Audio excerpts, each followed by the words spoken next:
আসসালামু আলাইকুম সবার, কী অবস্থা? আশা করি সবাই ভালো আছেন। আমি ইনশাল্লাহ আপনাদের দোয়ায় ভালো আছি। আর দেখেন কতগুলা মরিচ, আমি ছোটো ভাইগুলা হঠাৎই আমার কাছে আইসা বলতে আছে যে ওরা নাকি বুটমুড়ি খাইব। আমারও বৃষ্টি দিয়ে অবশ্য আমার অলসের কারণেই খাইতে পারতাছি না, বৈশা দিলাম। তো ছোটো ভাইরা হঠাৎ আইসা বলতে আছে ভাই আমরা নিয়ে আসি, আপনি ভাই শুধু খাইবেন। তো আমি তো আবার খাওয়ার একটু লোভ আছে, তো না করতে পারি নাই, নিজেই ওদেরকে বলছি নিয়ে আসতে। তো একজন গিয়ে নিয়ে আসছিল বাজারে থেকে সব কিছু, যেহেতু এই জায়গায় গ্রাম সাইড, এই জায়গায় কোনো কিছু পাওয়া যায় না, আর বাজার সব যত কিছু লাগুক বাজার থেকে গিয়ে আনতে হয়। তো একজন নিয়ে আসছে, আর একজন কুড়ার দায়িত্বে চলে গেছে, আর একজন গিয়ে ওই যে বল আনছে আরেক দোকান থেকে। আর ওরা একজনের রেডি, এই যে দেখেন কী পরিমাণে মরিচ আর সালাদ দিছে, ঠিক আছে।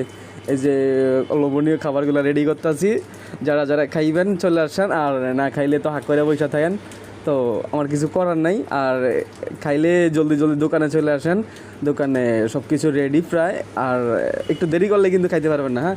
যারা খাইবেন অতি শীঘ্রই চলে আসেন, ঠিক আছে। ওকে, সবাই ভালো থাকেন, আসসালামু আলাইকুম।